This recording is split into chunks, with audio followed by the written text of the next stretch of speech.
Hey guys, welcome back to my channel. I know a lot of folks have been asking when I was going to do a full review of the DreamScreen. I moved, I probably had the unit, I pre-ordered it when it originally came out. I got the 4K version and I pre-ordered it when it first came out and I had to wait a few months, and then I ended up moving and then they sat in the box for a long period of time.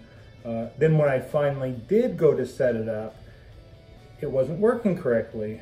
I tried plugging it in and it would give me a red LED, which is what it's supposed to do, and then it would shut itself off.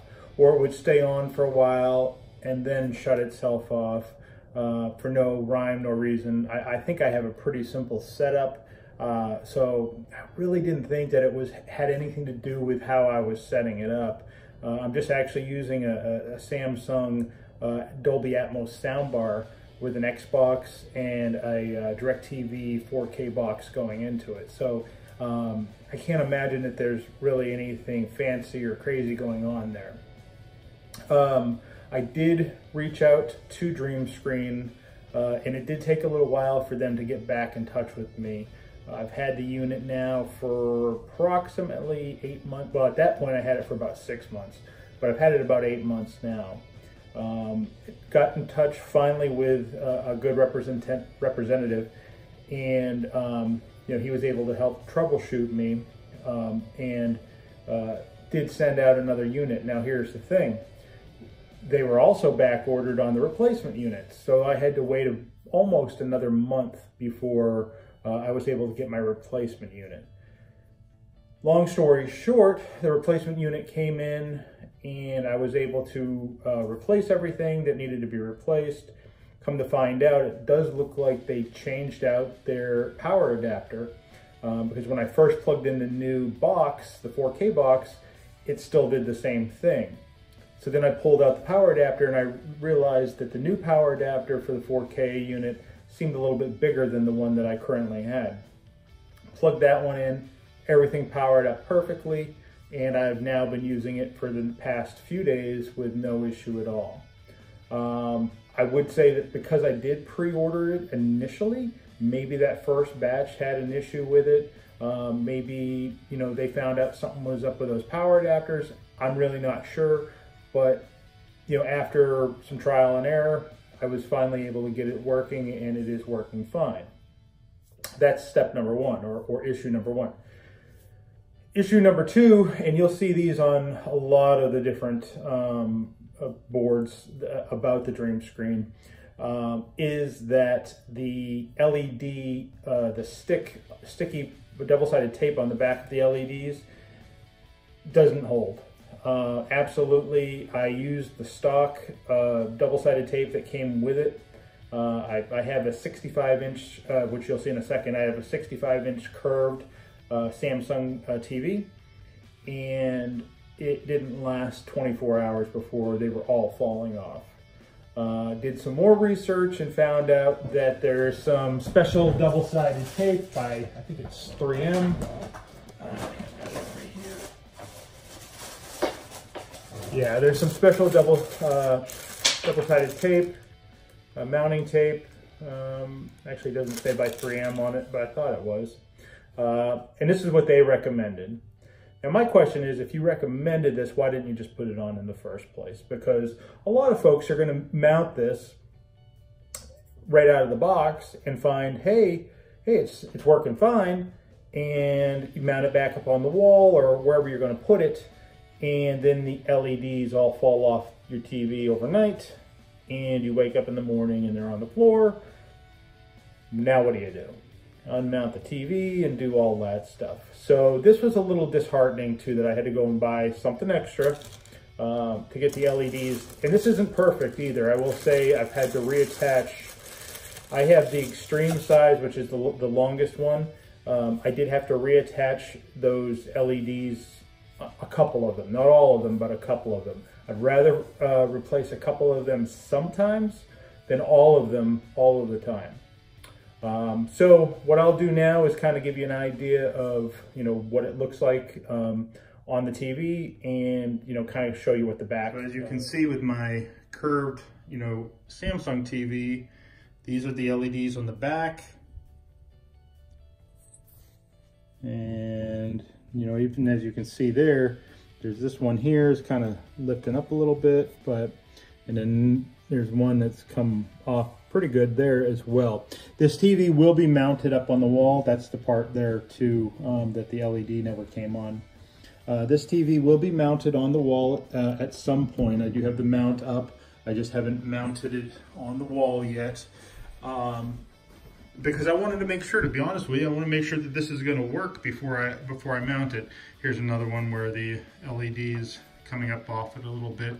And I wasn't really sure, like on the curved TV, it's got some grooves here. So I had to kind of find a way to get it to attach to the TV, you know, over those grooves. And, you know, I kind of basically did the best I could.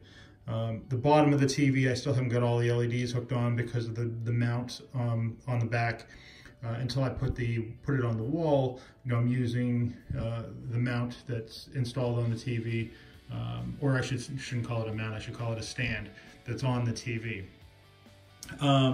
So, you know, those are a few of the things that, you know, I ran into. Hopefully, the issue with the double-sided tape and the power supply hopefully has all been fixed by now.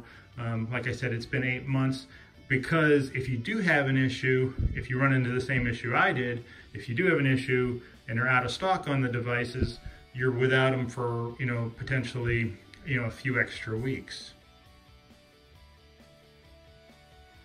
Now I'm going to invite all of you to, you know, go ahead and ask me questions if you have questions, if you're thinking about buying them. See, this one's starting to pop up too. I may have to redo a few of these before I mount this on the wall. You know, and that's kind of what I'm afraid of. You know, that double-sided tape that I got, that roll I just showed you, is a nice thick double-sided tape versus what it did come with. But evidently, it isn't perfect. Though this has been on for a few weeks now while I've been waiting for the new brain to come and a new power supply.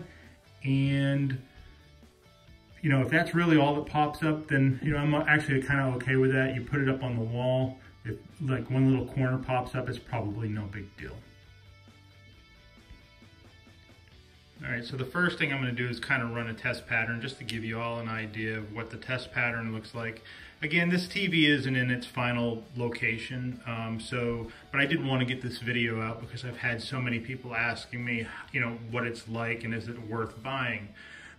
As of right now, you know, I do think that it kind of gives you a very immersive feeling when you're watching a movie.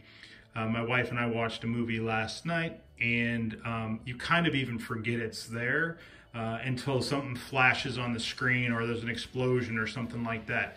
Then it really, you know, kicks in and it gives you that real effect of pulling you into whatever it is that you're watching.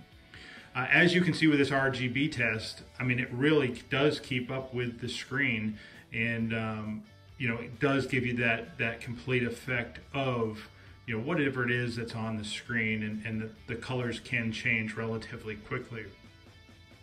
So is this a buy? I would say if you are a videophile and you have some extra money and you kind of want that next thing, this is definitely something that I would recommend, even though I've had some issues with it. You know, is it for everybody? No. And is it necessary? No.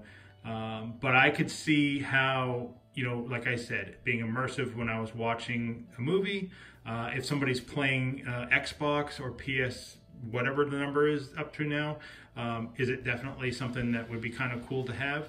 Absolutely. I think it's a neat thing to have, but it's definitely not necessary. Okay, what you see here is what the LEDs can produce. You can see that it produces the different colors that are on the screen, and it does it pretty accurately. What's kind of cool about it is, again, it pulls you into whatever it is that you're watching.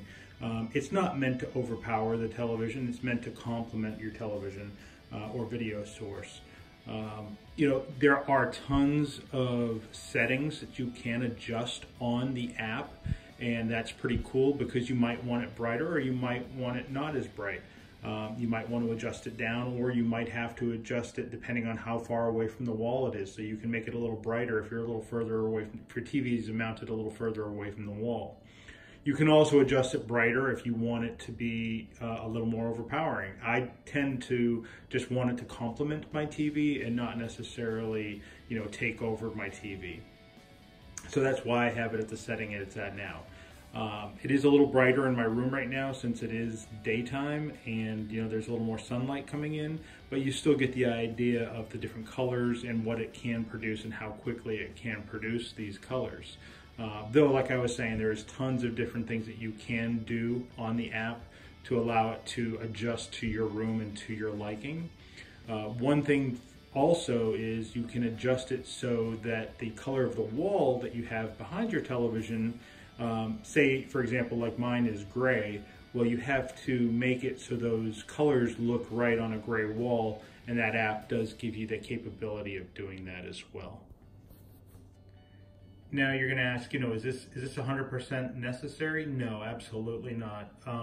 This is just something to complement your system, and it is something that if you have everything else that you want, you know, this is something that you can definitely add to it. Did I have issues with DreamScreen and getting it set up properly? Yes. Did they make it right? Yes. Did it take time? Yes. So I'm happy with the purchase, but you know, you have to be aware that this is a new technology, it's a new device, and you know, they're probably having growing pains right now. So that being said, just prepare yourself if you are wanting to buy one of these, that it could take a little bit of time to get it to work perfectly for you as it did for me. Or you might get it right out of the box and have it work fine for you. But, you know, as always, feel free to ask me any questions that you have about the DreamScreen, and I'll be happy to answer them for you if I can. Or, you know, if I can help you look up the answer, I'll be happy to do that as well. And as always, like, share, and subscribe, and I will see you in the next video. Take care.